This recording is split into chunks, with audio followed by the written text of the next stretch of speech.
Hello, and welcome to another edition of The Quantum Man. I'm your host, Professor Dawson. Welcome. My son and I, we often have a lot of conversations about things, about the state of the nation, people, race relationships, the dynamics between the genders, you name it. All conversations are on the table, and I talk to him as frankly and honestly as I can. One of the conversations that came up recently, which gave birth to this video, is the way people communicate. And I had to think about it. I had to think about it for a second, but I expressed to my son how things have changed. Because what we're seeing is not just a fracturing of race relationships, gender dynamics, and which has evolved into somewhat of a war. Politics or crumbling leadership. There is no obvious and really good leadership in government. The media seems biased and doesn't represent truth, and our society seems like it's fracturing on every level, all across the board, between young and old, black and white, male, female, leaders and followers, you name it. It seems like everything is fracturing, and you get a sense of that just in the day-to-day life that we live. And one of the things that it dawned on me, and I expressed this to my son, was how even down to the level of communication, how things have changed. You see, you have to be a little older. The more older you are, the more you will see how things have changed, how even the quality and the manner in which we communicate seems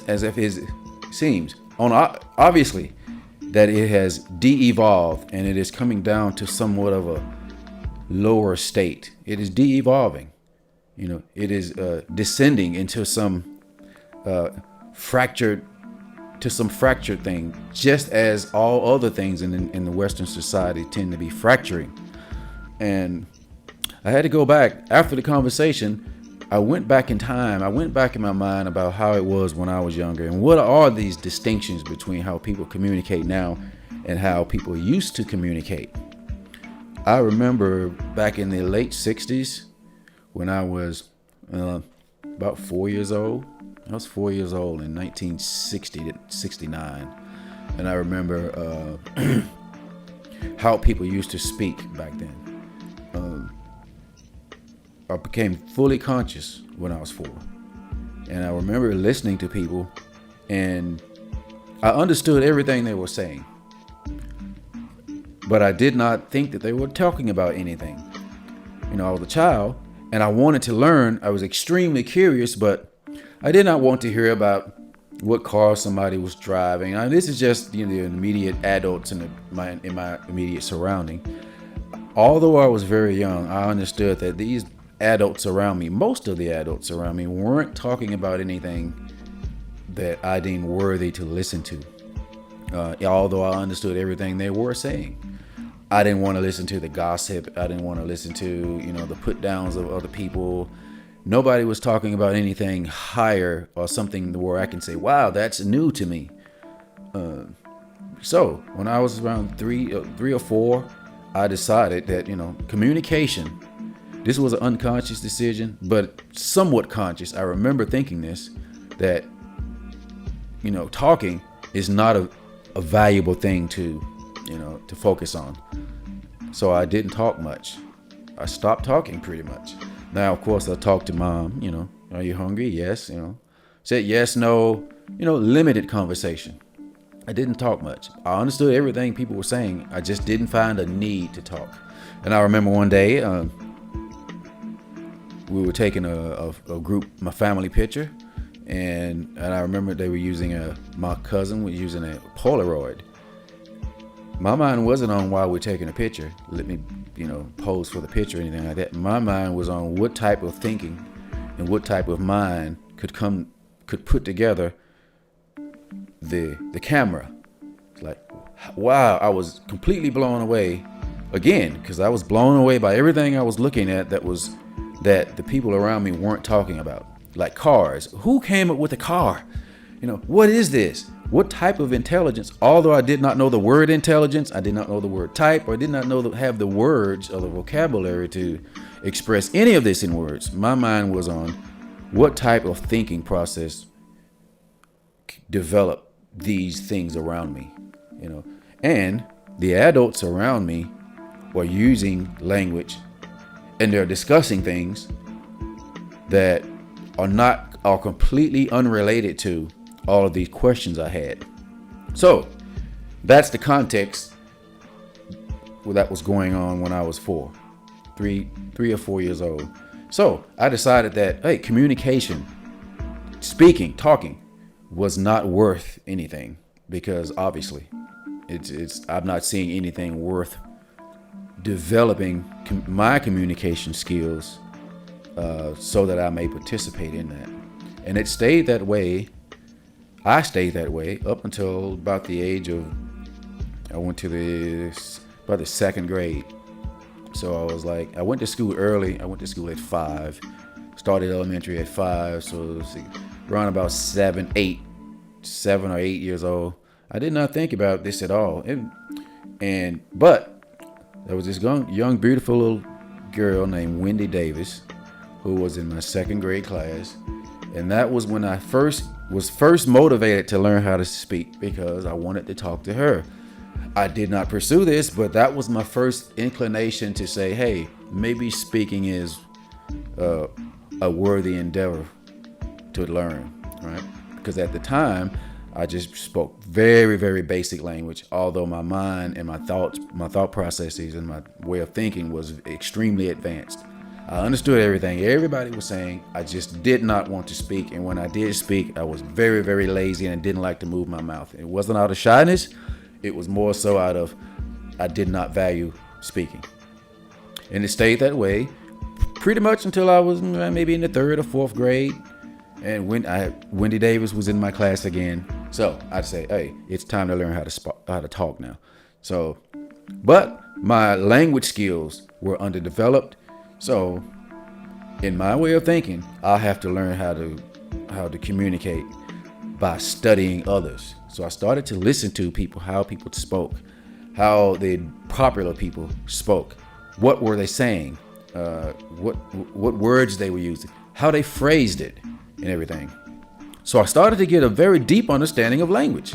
I started listening and analyzing how the language and the use of language by the adults, what they were saying, what context they were saying it in, what was being said, how it was being said, what qualities made it important, what qualities of their communication should be emphasized to make that point come across more powerfully. And I was picking up on all this, right? And one thing I learned was that back then, which has completely changed now, was people pretty much were able to understand basic language or basic English, because everybody spoke English and everyone could understand each other. They might not have agreed. They might not have wanted to talk to each other, but everybody could understand each other. And that's how it was throughout the 70s for the most part. Now, when we moved to the projects, I started hearing new types of words called slang, right? So in general, in the 70s, average black kid, black teenagers, they still spoke the same way people did in the early 70s. And those teenagers still spoke the same way as the adults. And those adults still spoke the same way as the older people. So we had, from the old to the young, everybody tended to speak the same dialect of English.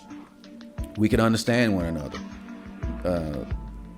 Except the younger generation, the younger teenagers throughout the 70s started to acquire more and more slang terms. That's cool, saying dude, cool, and other types of things that they spoke amongst each other, but they did not speak that way when they were speaking to older people. When they were speaking to older people, they pulled back from the street language and just spoke common, regular, everyday common English, right? And that's how it was for a long time.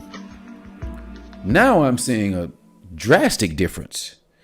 I am seeing even the ability to communicate with people across the street, people that you work with, or people that you see on a day-to-day basis. They are speaking a more fractured form of English where communication is more and more difficult amongst Americans. It seems like there's a lowering of there's no standard. So this group can speak whatever language, style of English it wants to speak, and this group over here can speak whatever style of English, and there's no effort to, have a common language. I'm going to show you a couple examples of what I mean. And in these examples, I want you to see that it's not just the language, because it's not about just the language. It's about the sentiment behind the language. There seems to be a lessening of the effort to communicate. There seems to be an abandoning of the desire to connect with other people. And it seems like it is evolving into some small clique groups or tribes, a fracturing of just general language. Now you're a teenager, a 50-year-old like myself. I'm 55. I can hardly, I grew up in the streets, so I kind of get it. But I can hardly understand what a teenager is saying. Nor does that teenager care if I know what they're saying or not. Because they've devolved into, they don't have a standard English. They have a standard tribal language that may have some English words to it. It's full of slang, and the commonality has been breached to the point of no return. So I'm going to run a couple of clips that illustrate that. And I'm going to show you a clip now of the men. I think this clip is from the 60s. And I want you to listen to the frankness and the directness and the clarity in which these men communicate. And another aspect of it is it's a stoic presentation of their logic. Their language is not filled and saturated with emotions so much. And I'm going to show that clip, and a couple of clips. And I also want to contrast that with more recent footage about how language has de-evolved into more, stylized. It doesn't matter if you understand what I'm saying, it's the manner in which how I say it. And also it's very emotionally driven language. And it's very subjective, whereas language in the past used to be objective. So let me run this clip here and check it out. Cross-section of Negroes, how segregation affects their lives.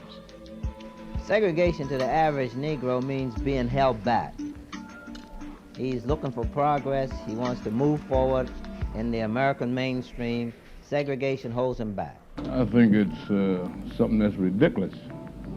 You take the white people in the South or not only in the South, anywhere, that refuses to allow a Negro man or a Negro woman to sit in a restaurant or to ride next to them in a bus or a train or anything, and then on the other hand turns around and wants a colored woman to come into their home and cook their food and serve them their dinner after having our hands all in their food. I think somebody's got to be crazy there. Up to this. Let me pause there for a second. A couple of things. Notice how frank these men were. These are mature, speaking men. They did not color their language with all types of slang and euphemisms and words that people don't understand other than the group that they speak to on a regular basis. I can see the first two men being from different parts of the country, but yet they would still be able to understand each other. I can see them being from different economic strata, from different places in the economic strata. One seems like he's a very professional man. I don't know who these people are, but he spoke the very same language as the man in the hat, and they can understand each other. It's not filled with a lot of emotion. Nobody's screaming. Nobody's saying negativity. They're just stating it in the most stoic, straightforward manner, how men used to speak back then. These are the men that I grew up around. These are the men that I watched when I was growing up. Let me finish the clip. At the present time, it hasn't affected me at all. As far as my work and my social activities, up until this present time, I can say it hasn't affected me. So that was just one example among several others I want to show you. I don't want to contrast the way these men speak with how people speak today, grown men, and how the young of the past spoke as compared to how the young speak now. And I want you to pay attention to a couple of things, not just how they speak, but I want you to see how they carry themselves. I want you to see there's not a lot of overly dramatic movement in these men. They may move their head or they may look around as they're speaking, but there's not a lot of fidgeting and not a lot of gesturing and posturing. I also want you to note that these men dressed like men. They didn't wear backwards baseball caps and football jerseys. These men were, conservative dressed. Like men. There was a great distinction back then about how men and children wanted to emulate the adults. Nowadays, the adults take on the culture of the young. And when I show these other clips, you will start to see more and more of that. But I want you to pay attention to more of the language and how they communicate, and the more rational, more logic expression of the men of the past, and the more emotional catchphrase, cliche colored language of the current generations, on more recent and current generations. Before I play some of the more recent video clips of more recent, recorded more recently, I want to continue to play to establish how men used to speak. Here's another clip. It's probably in the 60s. I don't know this gentleman, but it seems like it was back in the 60s or early 70s.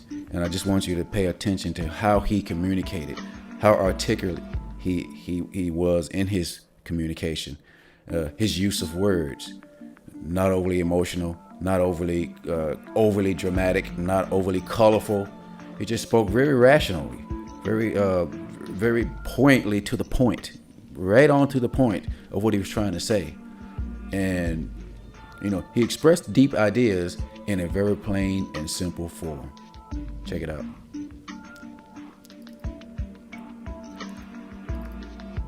The appeal. I'd like to say that this is another area, another case of personal persecution of the Black Panther Party. Fascism was displayed in the court. So it's obvious that the courtrooms are not symbols of justice, they're railroad stations. Now, did you hear that? How he spoke? Do you hear that type of speaking today? You might, but if you don't, you might think that you are, and maybe you do. I'm not saying that all people don't communicate this way anymore. I do, and I've heard people speak this way before. Those are the people I tend to be more attracted to make friends with as men. And when I hear women speak this way, those are the women that I'm more attracted to as well. But in general, in my day-to-day life, I don't hear people speaking this way anymore, or very rarely. And especially among the young. And that's what this video is, who this video is for. It's for you young can get a sense of how things have changed, because there aren't any areas anywhere where you can see how things have changed from now, how they've regressed from things were in the past. Now, as you can see, this gentleman, he had some passion in his face. He's very serious, talking about a serious subject matter. It was hard for me to find other clips that weren't talking about the race issue, because that's been the topic for a while, even for 30, 40 years. But it doesn't matter what the topic is. It is how these men communicate. Let me show you another clip. A more recent clip. No. Let me show you a clip of a young man. It wasn't just grown men. This permeated all the way down to younger children. The children of the day, back in the day, even spoke more eloquently and more, with a sense of style and irony and metaphors that they don't speak with today. And this is a very cool clip that I want to share with you.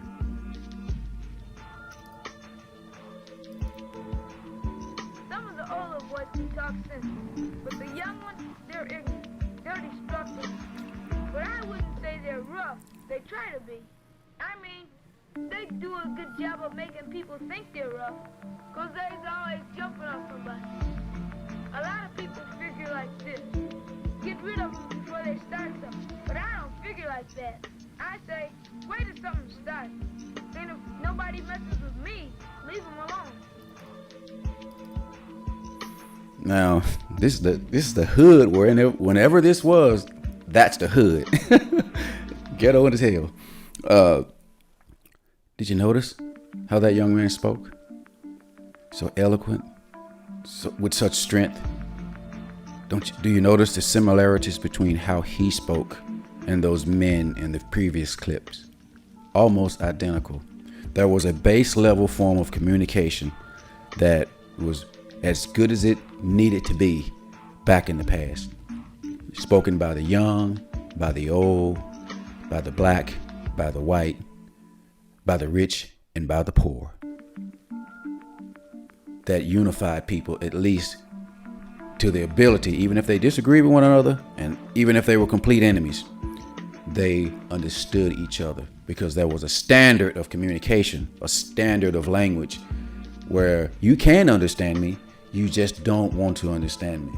I think that now, even if people want to understand one another, there is a breach in their ability to understand one another. So I want to play another clip that will demonstrate what I mean about how people were in the past, and as opposed to how people are now. Now, I just played the clip of a young man. I want to play a clip of, that I found on YouTube of a gang of street guys, another gang of street guys. And but this is more recent, so I want you to just contrast how they carry themselves, how they speak, the words they're using. The people in the past spoke literally and direct, to the point where you can understand what they're saying, direct English. The people now speaks almost completely slang. It's just living off mottos and sayings, and not even attempting to communicate it. It's more broken down and fractured down to the level that it's more tribal. I want to check it out.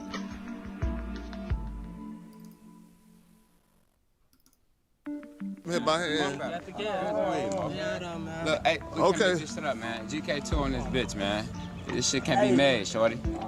Okay. All y'all from this neighborhood around here? I ain't even gonna lie, bro. Shit, Yeah, all that's around this neighborhood right here, but man, look, bro, all that, Real quick, do you know what they're saying?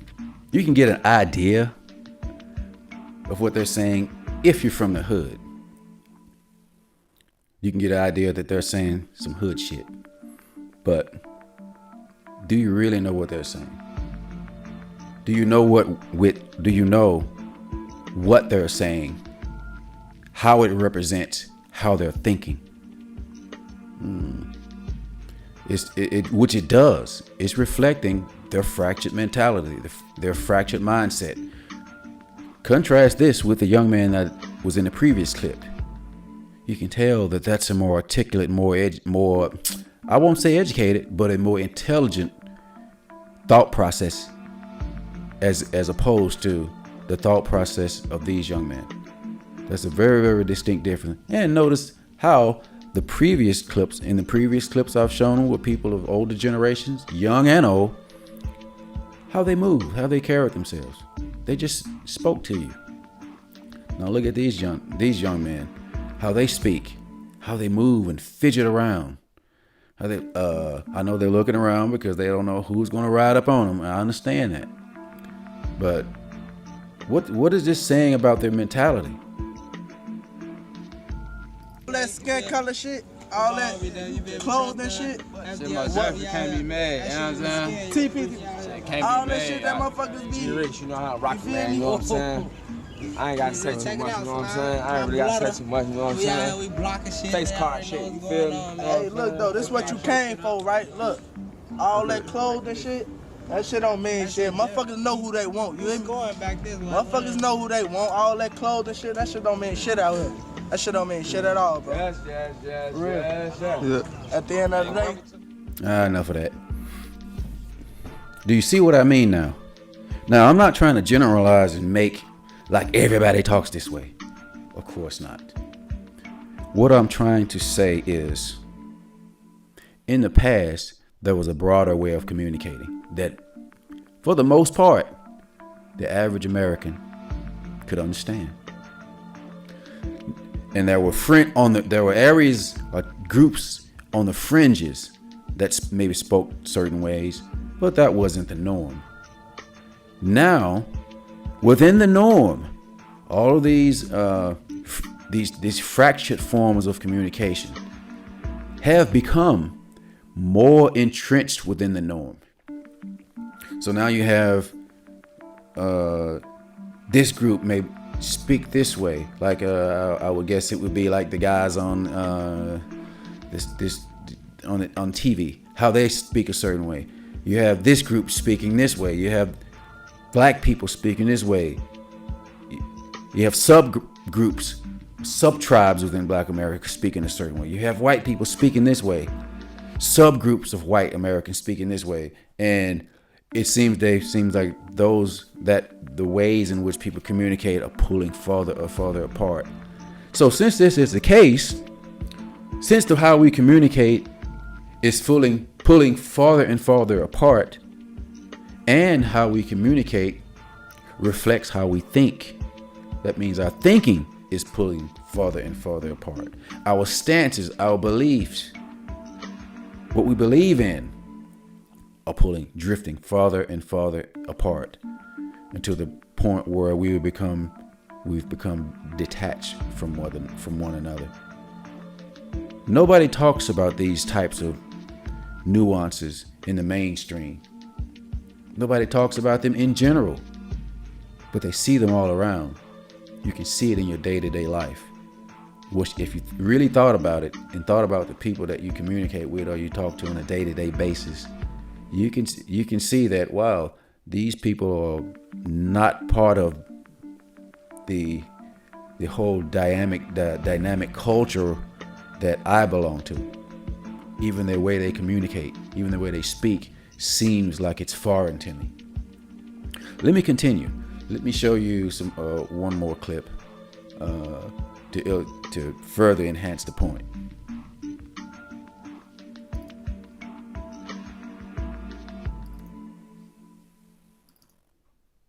Wearing socks. And I don't know whatever became of that regulation as it was, but I think when you get older, you get a little more cautious anyway, more so than when you're young, because when you're young, you don't think about a lot of things. You do it, spontaneous. But when you get older, you think out things a little more. You get a little on the cautious side, and you're not going to jump into something real quick without thinking about it. And I guess it made me that way. I mean, I became a little more conservative as time went on. And I think everybody does. Everybody becomes, from Democrats. I don't need to play the whole clip. You get my point. That's a serviceman who served during the Vietnam War. In that video clip, he was starting to describe some of the things that he saw, some of the action and combat he participated in. You can understand what he was saying, right? Yes, because his language, although he is an older white American, his language was identical to those other black gentlemen. You see what I mean? There was no distinction between the groups in how we spoke. Even if there was a distinction as what we believed in, even though we might not have wanted to like each other, or one group didn't like this group, or that group didn't like that group, we still could speak to one another, and we still could understand one another. That's what I'm saying. And notice the style and the manner in which they spoke. Just straight, frank, literal language. There was not a lot of just flowery slang. And it wasn't drenched and soaked in emotions. Now I want to play two clips, my last two clips. These two clips will exemplify what I mean by the emotional aspect in how we speak. And again, let me make this clear. I am not saying that everybody speaks this way. I am only saying that this is more prevalent now than it used to be, by far. And it is more evidence in not just the fracturing of how we communicate, but the fracturing of our society in general. I apologize. I have a couple of sets of videos that I want to show you just to really push the contrast. Now, this next clip I'm going to show you is after the Dallas Cowboys won the Super Bowl. I don't know which Super Bowl it is. I forgot whether it was against. I think it was Miami. I'm not sure.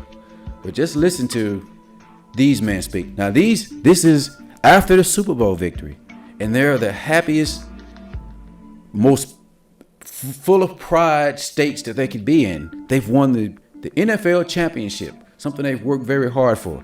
But I still listen to how they carry themselves. Listen to how they speak. It's the exact same form of communication that I've been playing all along about how men used to speak. Jimmy Brown, good to see you, buddy. How you doing? The great JB, number 32. Hey, just for a moment, Bobby, too. This is a little different than the last time at the loss in Green Bay when you had almost frostbite, but made a little bit warmer today anyway, right? And the light is up. Like I said, when you win one of the dressing rooms, it's a greater feeling when you lose there. And I must say that, I've been a world champion before, but I think that this is one of the greatest feelings I ever had in the athletics. And I would just particularly think that it's not only an individual means running track being a world champion, also 40 other guys, and I think it's a tribute to everybody who's in there representing. Bobby, you're not only a super player, you're a super guy, and you did great on that comedy movie. You look great. Well, nobody's perfect. Bobby, he's still the world's fastest shooter. I remember that. I remember when men used to speak that way, when men used to carry themselves that way. It was such dignity. I don't know these people. I don't know every man when I was growing up. I just know that when you saw a man and when you listened to a man, he spoke as a man and he behaved as a man. Nowadays, it's hard to distinguish the difference between a man and a teenager and a boy. Here's another clip that after a Super Bowl victory. Now, you guys may remember this because it was more recent. But I want you to listen to how it was said and what was being said after what should be one of the more joyous occasions in an athlete's life.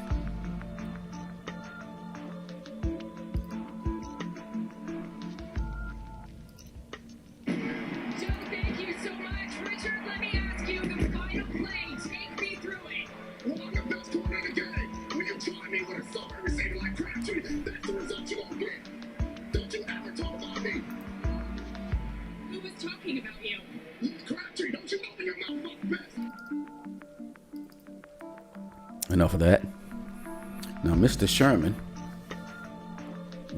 didn't give a damn about his legacy, because it doesn't matter what his legacy is as it pertains to the media, because that rant fits today. Now, tens of millions of people watch that. This video clip will be on the internet, on the interweb, as long as YouTube is around. It will be just as easily found as I found that 1970s Dallas Cowboy victory Super Bowl, post-Super Bowl interview.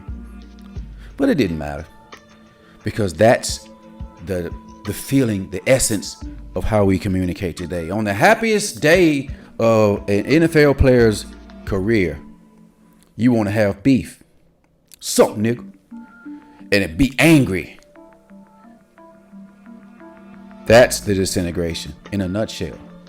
So it's not just how we are saying things. It's not just that. It's not just the words we're using. It's the sentiment behind what we're using. It is what the language being used, what it is representing about I'll say it, about our falling level of morality and respect that we have for one another. American culture is becoming more fractured, and nobody cares.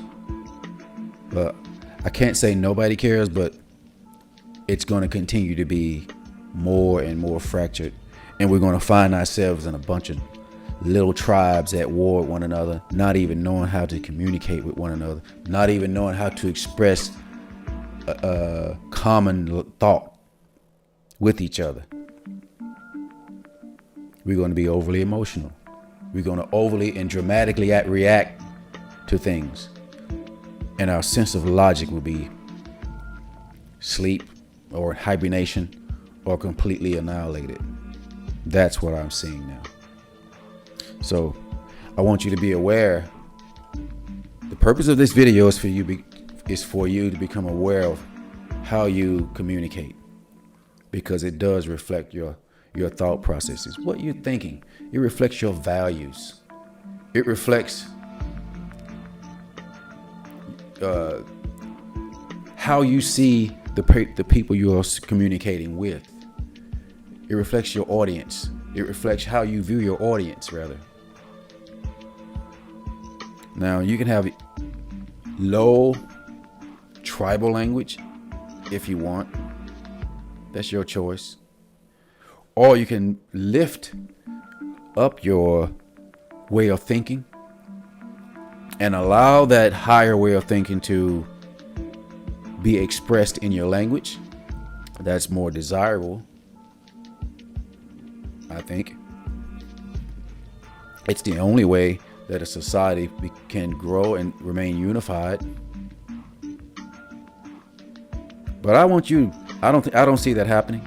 But I want you to just be aware of that. Now I'll leave you with two last clips to close this video of the state in which people don't mind representing themselves. And it reflects this fragmented, lower standard of the American society.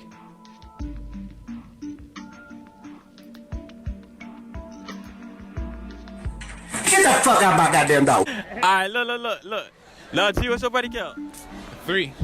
Alright, would you date a girl with a higher body count than you? Nah, that whole wet. Nah, bitch. Ugh. I'm saying, though, you got 3, so why she can't have 3? Fuck no, my dick gonna be scratching this shit. She gonna cry, bitch. So she should date you with your 3, though? Yeah, my dream wave, bitch. Yee. What? Alright, tell the people y'all name. Trey. BJ. Alright, and the girls want to know what's y'all body count. I'm a virgin. I'm a proud virgin. Y'all niggas lying, bro. Come on now, be real. Like G said. Body count. What an elegant lady. Contrast that with the teenagers of the past in this last clip. There's not any audio. I just want you to see how they dress. This is a house party. How they carry themselves. like mature people, although they're teenagers.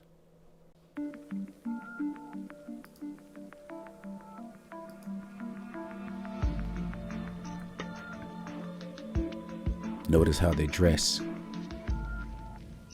They're dressed in their finest clothes just to show up at this party because they want to represent themselves right. That shit there is suspect. But it's his finest clothes. But it might have been cool back in the 60s. They suit and tie. These are mature people.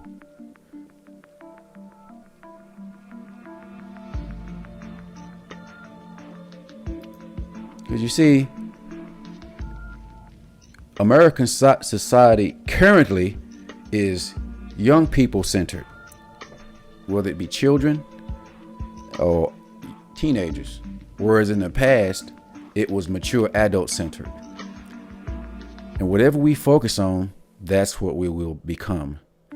In the past, the young people wanted to emulate the adults, and the adults wanted to be represented as serious adults. Now, 2021, young people don't want to emulate adults. They don't care about emulating adults. And the adults want to emulate children.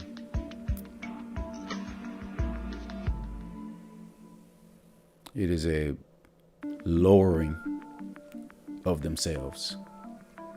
And it will end in disaster. So this is a wake-up call, hopefully. I don't suspect this video will change anything, but I have to put this out here because nobody else is talking about it. Let me talk about other areas in which this society is degrading and collapsing. But this is an area where it's more obvious if you really, really learn to look at it. And if you who are young could learn to trust the wisdom and the insight of those who are older. Thank you for watching.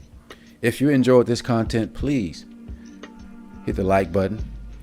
Please hit the subscription button and the bell to alert you when I create more videos like this, which I intend to on a weekly basis. I intend to create more content like this. So, thank you. God bless. Peace.